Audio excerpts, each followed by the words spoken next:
आज आपल्या कोकण विभागीय काँग्रेस पक्षाचा आढावा घेण्यासाठी या ठिकाणी उपस्थित झालेले आपल्या राज्याचे नवनियुक्त प्रभारी रमेश चन्नीथलाजी ते आज आपली या ठिकाणी सगळ्या विभागाच्या आपल्या प्रमुख कार्यकारिणींची सभा घेणार होते, पण त्यांच्या विमानाची वेळ झाल्यामुळे ते गेलेत. पण तुमची निराशा होऊ नये म्हणून मी त्यांच्याबरोबर गेलो नाही, मी तुमच्याबरोबर आहे. या कार्यक्रमाला उपस्थित झालेले राज्याचे माजी मंत्री, काँग्रेसचे ज्येष्ठ नेते, ज्यांचाही संघटनेमध्ये मोठा अनुभव आहे, युवक काँग्रेसचे ते प्रदेशचे अध्यक्ष राहिलेत, राज्यामध्ये युनिसेफचे ते अध्यक्ष राहिलेत, संघटनेमध्ये अनेक वर्ष ते काम करतात आहेत, अनेक राज्यात ते प्रभारी म्हणूनही त्यांनी काम केलं.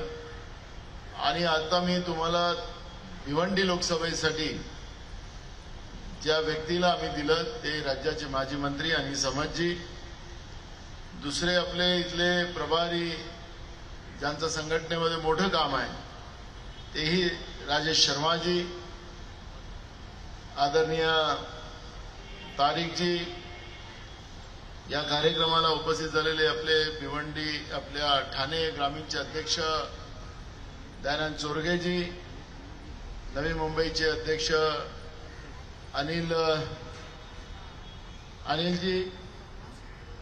कौशिकजी, माजी खासदार सुरेश तावरेजी, सगळेच आदरणीय मंच, सगळ्यांची नावं घेतली तर खूप वेळ लागेल. या कार्यक्रमाला उपस्थित झालेले आमचे सगळे संघटनेच्या माझ्या भगिनी, माझे सगळे युवक मित्र, खरं तर जान्हवीताई देशमुख आपल्या ज्या महिला काँग्रेसच्या अध्यक्ष आहेत त्यांनी तर एक निवेदनच तयार केलं आणि ते निवेदन वाचून दाखवलं. खरं तर ताई, आपल्याला कळलं पाहिजे, काही गोष्टी इशाऱ्याने कळल्या पाहिजेत. आपण कोकण विभागाची जी विभागीय बैठक आपण भिवंडी लोकसभेतच का घेतली, तर त्या सगळ्या तुमच्या निवेदनाच्या प्रश्नाचं उत्तर तिथंच आपल्याला मिळते. काही गोष्टी बोलायच्या नसतात, काही गोष्टी इशारानं करायच्या असतात. आणि म्हणून आपण या सगळ्या गोष्टीची चर्चा न करता आपल्याला जे संघटनात्मक स्ट्रक्चर आपणच सांगितलं की समोरचे लोक मजबूत आहेत, शक्तिशाली आहेत, त्यांच्या विरोधात आपल्याला लढायचं आहे. ताई, कोणी शक्तिशाली लोकशाहीमध्ये नसतं. आपणही काँग्रेसमध्ये सत्तेमध्ये अनेक वर्ष राहिलो, पण लोकशाहीच्या व्यवस्थेमध्ये लोकच मोठी असतात. इंदिरा गांधीच्या नेतृत्वात आपण या देशामध्ये अनेक वर्ष सत्तेत आपण आलो, त्यांचं नेतृत्व या देशाच्या जनतेने मान्य केलं. पण निवडणुकीमध्ये त्यांना पण हरावं लागलं. भाजपवाले ज्या नेतृत्वामध्ये निवडणुका लढायच्या अटल बिहारी वाजपेयीच्या, त्या अटल बिहारी वाजपेयीलाही सुद्धा निवडणूक हरावं लागली. त्याच्यामुळे लोकशाहीमध्ये कोणी शक्तिशाली नसतं. लोकशाहीमध्ये जनता ही शक्तिशाली असते आणि सत्तेचा वापर लोकांसाठी आपण कसा करतो याच्यावर हा सगळा खेळ असतो. आज भाजप रोज नापास होत चाललेली आहे. महाराष्ट्रासारख्या पुरोगामी राज्यामध्ये, शाहू फुले आंबेडकरांच्या महाराष्ट्रामध्ये भाजप रोज नापास होत चाललेली, कारण की हे रोज लोकशाहीचे पाळेमुळे खोदतात आहेत, संपवतात आहेत, संविधानिक व्यवस्थेला संपवायला निघालेले आहेत. ज्या महाराष्ट्रानं सातत्यानं स्वातंत्र्याच्या लढ्यात असेल, या स्वातंत्र्य प्राप्तीच्या नंतर असेल, सगळ्यात मोठं योगदान कुठल्या राज्याचं असेल तर ते महाराष्ट्राचं राहील. बाबासाहेब आंबेडकरांची कर्मभूमी महाराष्ट्र राहील. त्यांनी महात्मा ज्योतिबा फुलेंना गुरु मानलं आणि महात्मा ज्योतिबा फुल्यांच्या विचाराने त्यांनी संविधानामधली व्यवस्था निर्माण केली. त्याच्यामध्ये महाराष्ट्राचा मोठा हिस्सा या देशाच्या संविधानामध्ये आहे. त्या विचाराचा हिस्सा मोठ्या प्रमाणात आहे. शाहू फुले आंबेडकरांच्या विचाराचा हिस्सा संविधानामध्ये आपल्याला पाहायला मिळत आहे. आणि म्हणून आज आरक्षण व्यवस्था असेल, या संपुष्टात यायला निघाल्या. शेतकरी संपतोय, बेरोजगाराला कायम संपवलं जात आहे. मग अशी आमच्या तरुण मित्रांनी मला सांगितलं की साहेब आपण एक भूमिका मांडली पाहिजे की आम्ही काय करणार. आमचं सरकार आल्यानंतर आमच्या सरकारची भूमिका काय राहिली पाहिजे त्याच्यावरचं आपण पॉझिटिव्ह बोललो पाहिजे. आपण सांगतोय आपला, जेव्हा तुम्ही मगाशी प्रश्न विचारला म्हणून तुम्हाला सांगतो की आपली भूमिका एकदम स्पष्ट आहे. जसं कर्मचाऱ्याचे प्रश्न असतात, कर्मचाऱ्याची भूमिका त्याच्यामध्ये आहे की जुनी पेन्शन योजना लागू झाली. ते काँग्रेसचं कमिटमेंट आहे. आपलं सरकार आल्यानंतर जुनी पेन्शनची योजना आपण लागू करून सगळ्या कर्मचाऱ्याला त्याच्यात फायदा देऊ. जे खासगीकरण आता शासकीय व्यवस्थेमध्ये सुरू झालं, नोकर भरती केली जात नाही आणि आज लाखो करोडो मुलं मुली शिकून स्पर्धा परीक्षेच्या तयाऱ्या करून सुद्धा त्यांना नोकऱ्या लागत नाही. ऑनलाईन अर्ज केला जातो.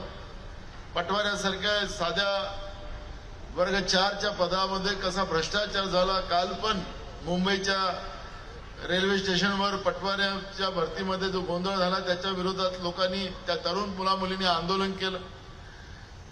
तरुणांमध्ये मोठ्या प्रमाणात उद्रेक आहे. आपलं सरकार आल्यानंतर तातडीनं जेवढी पदं आहेत आणि ही जी ऑनलाईन अर्जाची 1000 रुपये प्रत्येकाला भरावं लागतं ते अजिबात नाही. कुठल्याही नाम मात्र 200-300 रुपये घेऊन सगळ्या परीक्षा तुम्हाला देता येईल. जे मेरिट असेल त्या मेरिटच्या आधारावर सगळ्या मुला मुलींना कुठल्याही परीक्षा, जेवढ्या राज्य सरकारच्या जेवढ्या परीक्षा नोकऱ्यांच्या जाहिरात निघेल, एकदा पैसे भरलेत 500 रुपये की त्याला सगळ्या परीक्षेसाठी त्याला खुलं राहील. त्याला दुसऱ्यांदा पैसे भरायची गरज पडणार नाही, अशी व्यवस्था आपण. हे ते 1000 रुपये भरा, मग पेपर फुटतो, पुन्हा 1000 रुपये भरा, पुन्हा पेपर फुटतो. असं करून करोडो रुपये बेरोजगाराकडून लुटल्याचं काम भारतीय जनता पार्टी करते आहे. म्हणून याच्यातला एक सुधार आपण करू. शेतकऱ्यांना न्याय देण्याची भूमिका आहे. शेतकऱ्यांच्या शेतीच्या मालाला भाव देण्याची भूमिका राहील. महागाई कमी करण्याचा प्रश्न राहील. गोरगरीब माणसाला त्याच्या हाताला काम देण्याचं. आज नरेंद्र मोदीचं भाजपचं सरकार 150 रुपयाचं धान्य देऊन त्यांच्या हातातून काम हिसकून टाकलं. त्याला गुलाम बनवण्याचं काम चालू केलं. आपलं सरकार आल्यानंतर नुसतं तांदूळ गहूच नाही तर पुन्हा आपल्या काँग्रेसच्या काळामध्ये रॉकेलचं तेल, त्याला घासलेट आपण म्हणतोय, त्याला डालडा, रवा, साखर, तूप काय असेल ते सगळं जे आपण देत होतो ते पुन्हा द्यायला सुरुवात कर. कारण की ही सगळी व्यवस्था, कारण की मनुष्य जीवनामध्ये ज्या सामान्य लोकांना, कारण की आपलं संविधान असं म्हणतात लोकशाहीमध्ये की कोणी उपाशी झोपता कामा नये. रयतेचं राज्य, छत्रपती शिवाजी महाराजांचं राज्य होतं ते रयतेचं राज्य होतं. त्याच्यामध्ये भूमिकाच होती की कोणी उपाशी झोपता यावा नये, कोणाचा अपमान होता कामा नये, कुठल्याही जातीचा द्वेष होता कामा नये याची काळजी घेतली जातो. आपण ते राज्य या महाराष्ट्रात उभं करू, देशात उभं करू, ही भूमिका आहे. आपले नेते राहुल गांधीजी हजारो किलोमीटर पैदल चालतायत. त्यांचा विरोध होताना आपण आसाममध्ये पाहतोय. त्यांच्यावर गुन्हे टाकले जातात आहे. अनेक कार्यकर्ते त्या ठिकाणी घायल झाले. तिथले प्रदेश अध्यक्षाला त्या ठिकाणी मारहाण झाली. उलटेच गुन्हे दाखल तिथल्या सरकारने राहुल गांधीजी आणि त्यांच्या सगळ्यावर करून टाकले. या पद्धतीची जी अत्याचारी व्यवस्था आहे, यासारख्या अत्याचारी व्यवस्थेला संपवण्याचा संकल्प आपल्याला सगळ्यांना करायचा. आणि म्हणून मी आपल्या सगळ्यांना सांगतो की आपल्याला, जसं जान्हवीताईंनी मगाशी म्हणाले की आमच्याकडे दुर्लक्ष होतं, आपल्याकडे कोणी दुर्लक्ष करत नाही ताई. आपल्याला एक म्हण आहे, तुझं आहे तुझ्या पाशी पण विसरला असं काय म्हणतात त्याला, जागा. म्हणजे सांगायचं तात्पर्य की आपण शक्तिशाली आहोत. मला काही राजेश शर्मा साहेबांना इथं पाठवायची गरज नाही, मला अनिल सामंत साहेबांना पाठवायची गरज नाही. तुम्ही शक्तिशाली आहात. फक्त तुम्हाला मोमेंटमध्ये आणण्यासाठी ते लोक आले. ते सांगतील म्हणून तुम्ही कराल असं नाही. पण आपल्याला मूळ मुद्दा जो आहे की राहिलं आता ते तुमच्या मनामध्ये काय दुसऱ्या भावना येतात की अमुक येईल तमुक येईल, हे चालत राहील. कारण की त्यांची परिस्थिती गंभीर आहे. त्यांना पण उभं राहायचं आहे. लहान मुलगा उभं होण्यासाठी काय करतो, एकदम उभा होतो का, तो कुठला तरी आधार घेतो ना. तर आधार घेण्याचा प्रयत्न करतात लोक. त्याच्यासाठी तुम्ही मोठे लोक काय घाबरता. का सुरेश भाऊ? आपल्याला घाबरायचं काही कारण नाही. आपल्याला मूळ प्रश्न त्याच्यामधला असा आहे की आपल्याला कोणालाही घाबरायचं कारण नाही. आणि आता अजून राजकीय परिस्थिती खूप बदलणार आहे. आता खऱ्या अर्थानं अर्धवट मंदिरामध्ये रामलल्लाची स्थापना झाली. आता अर्धवट मंदिरामध्ये अर्धवट घरामध्ये वास्तुपूजा न करता घुसलं तर काय होतं ते आता साधू संत सांगत बसतात आहे. 4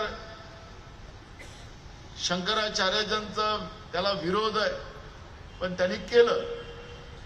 आखरी ही जी आपली संत मालिका असते, या मुस्लिमांमधले धर्मगुरू असतात ज्यांना साक्षात या सगळ्या गोष्टीची माहिती असते आणि म्हणून त्यांचा आशीर्वाद आपण घेतो. आता ते लोक सांगत असताना आपण उलटं करायचं तर त्याचे परिणाम भोगावे लागतील. भोगावं लागेल की नाही भोगावं लागेल. शंकराचार्य काय काय बोलतात, ते साधू संत काय बोलतात, त्यांना कपटी गिफ्टी काय काय शिवाय देतात आपण सोशल मीडिया. गोदी मीडिया दाखवत नाही, वेगळं आहे. पण आपल्याला त्याच्यामध्ये जायचं नाही. त्यांच्यावर उलटणार आहे, उलटलेलंच आहे. आखरी या सगळ्या प्रकरणामध्ये रामलल्ला काही एकट्या कोणाचाच नाही, रामलल्ला सगळ्यांचा आहे. पण त्यांनी सांगितलं की रामलल्ला आमचाच आहे. आता ते त्यांचं त्यांनी मर्यादित करून टाकलं. आता ते मर्यादित झालेला रामलल्ला काय करेल. आणि कोणाचा, ज्यांना मोठ्या प्रमाणात या 10 वर्षामध्ये नरेंद्र मोदीनं त्यांच्या मित्रांना पैसे दिले, त्यांना जे हिरो हिरोईन आहेत त्यांना ऍडव्हर्टाईजमध्ये मोठ्या प्रमाणात पैसा मिळतात, त्यांना तिथं पुढं बसवलं. आणि ज्या गरीब लोकांनी पैसे गोळा करून दिले ते बिचारे कुठंच नाही, त्यांना जागाच नाही. तर राम हा गरिबांच्या हृदयात आहे, अशा मोठ्या लोकांच्या हृदयात आहे का? पण त्यांची व्यवस्था एकदम टॉप. आणि मग आता जाऊ दे, आपल्याला त्याच्यात जास्त बोलायचं नाही. पण मूळ प्रश्न असा आहे की या सगळ्या विषयापेक्षा जनतेचं जे प्रश्न आहेत ते प्रश्न आमच्यासाठी महत्वाचे आहेत. शेतकऱ्यांचे प्रश्न आमच्यासाठी महत्वाचे आहेत, बेरोजगारांचे प्रश्न महत्वाचे आहेत, महागाई आमच्यासाठी महत्वाचे आहे, महिलांचे प्रश्न महत्वाचे आहेत, तरुणांचे प्रश्न महत्वाचे आहेत. हे सगळे प्रश्न घेऊन आपल्याला लढाई उभी करायची आणि त्यासाठी ही आपली लढाई आहे. ज्यांना धर्माच्या नावानं राजकारण करायचं असेल, भगवान श्रीरामाला राजकारणात आणून त्याचा फायदा घ्यायचा असेल तर भगवान श्रीराम त्यांना त्यांची जागा दाखवेल. आपल्याला जनतेचे प्रश्न, कारण की जनसेवा हीच ईश्वर सेवा असं आपण म्हणतोय. आणि म्हणून आपण या सगळ्या गोष्टीची भूमिका ठेवून आपल्याला काम करायचं आहे. आणि म्हणून आपण हे निवेदन करण्यापेक्षा जान्हवीताई आपण लोकांमध्ये जास्त जा. सगळ्यात जास्त आता या मोदींच्या सरकारमध्ये महिलांना जास्त त्रास आहे. महागाई, बेरोजगारीचे सगळे परिणाम गृहिणीला भोगावं लागतात. मुलं मुली शिकलेले आहेत, नोकऱ्या नाही, तर त्याचा त्रास बापाला जास्त होते का मायला जास्त त्रास होते? आईला त्रास जास्त होतो ना. आईला बाप तर आपला सकाळी निघाला का रात्रीच येते घरी, पोरं झोपल्यावर. तो कामाला जातो ना, त्याला काम केल्याशिवाय, मेहनत केल्याशिवाय तो घर काही चालणार नाही. तर त्याचं तो ड्युटी करतो. पण ते सगळा त्रास आईला भोगावा लागतो. महागाईचं घर चालवायचं म्हणजे ते काही सोपं राहिलं का? ते कठीण का? म्हणून आता सध्या मी तुम्हाला सांगतो की महिलांमध्ये जास्त काम करण्याची संधी आहे. महिला काँग्रेसने प्रत्येक महिलांना भेटलं पाहिजे आणि त्या महिलांना सांगितलं पाहिजे. आता तुम्ही राहुलजींच्या यात्रेमध्ये बघा, आसाममध्ये आता यात्रा चाललेली आहे, तुम्हाला माणसापेक्षा महिला जास्त दिसतात, महिलांची संख्या जास्त. मी आता त्या देगलूर पासून तर मध्य प्रदेशच्या बॉर्डरमध्ये जेव्हा आम्ही होतो तर मी राहुलजींच्या बरोबरच राहायचो. तर त्यावेळेस मी पाहत होतो की सकाळी पहाटेलाच महिला उठायच्या, घरासमोर रांगोळी टाकायच्या. काही कोणी सांगितलं नव्हतं, काही आम्ही आयोजकवाले होतो म्हणून आम्ही काही सांगायला जात नव्हतो की तुमच्या घरासमोर रांगोळी टाका. पण राहुलजीची यात्रा यायच्या पहिले घराच्या समोर महिला सगळं आपलं रांगोळी इंगोळी टाकून, घर सजवून, फुलाचे हार घेऊन तिथं उभ्या राहायच्या. महिलांचा आणि मुलींचा वाटा मोठ्या प्रमाणात राहायचा. तर म्हणजे सांगायचं तात्पर्य असं की या मोदीच्या भाजपच्या सरकारमध्ये सगळ्यात जास्त अगर कोणाला त्रास असेल तर महिलांना. तर त्याच्यामुळे आपण ही जी काही भूमिका आहे ते लोकांमध्ये जा आणि जेव्हा तुम्ही शक्तिशाली असाल, जनता तुमच्या पाठीशी असेल, तर तुम्हाला कोणीच आपल्याला कोणाला मागायची गरज पडणार नाही. स्वतःहून ते म्हणतील की बाबा तुम्ही शक्तिशाली आहात, हे तुमचं काम. त्यांनाही त्रास खूप आहे. त्यांना काही आपले जे कोणी इथं दावा करणारे लोक आहेत त्यांना किती त्रास आहे, भयानक त्रास आहे. त्याच्यामुळे कुणी असं काही न घाबरता, आणि भिवंडी हे आपलंच राहिलेलं आहे, आणि भिवंडी उद्या परवाच्या चर्चेमध्ये भिवंडीबद्दलही चर्चा होईल, आणि जवळपास सामोपचारानं महाविकास आघाडीमध्ये चर्चा होऊन मेरिटच्या आधारावर सगळ्या जागेचा निर्णय होईल. आपण आपलं काम करा, आमचं काम आम्हाला करू द्या, आणि तुम्ही टेन्शन घ्यायचं काम नाही, टेन्शन घ्यायचं काम आमचं आहे. यास तर आता ही चर्चा बंद, आणि हा कार्यक्रम आज इथं काय झाला त्याचा मी काय आता खुलासा करत बसत नाही, त्याचं तुम्हाला ओळखायचं आहे. त्यामुळे आपण आता आजपासून कामाला लागा, जोरात कामाला लागा, आणि विजय प्राप्त करूनच आपल्याला राहुलजींच्या सोबतीनं दिल्लीमध्ये आपलं प्रतिनिधित्व या भागातून पाठवण्याचा संकल्प आपल्याला सगळ्यांना करायचा आहे.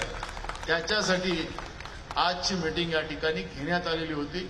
मला विश्वास आहे की आमची कोकणातली जी आपण कमजोर परिस्थिती आहो असं म्हणत होतो, पण मी मगाशी अनेक जिल्ह्याच्या याच्यामध्ये सांगितलं की आज कोकणामध्ये काँग्रेसची परिस्थिती चांगली होत चाललेली आहे.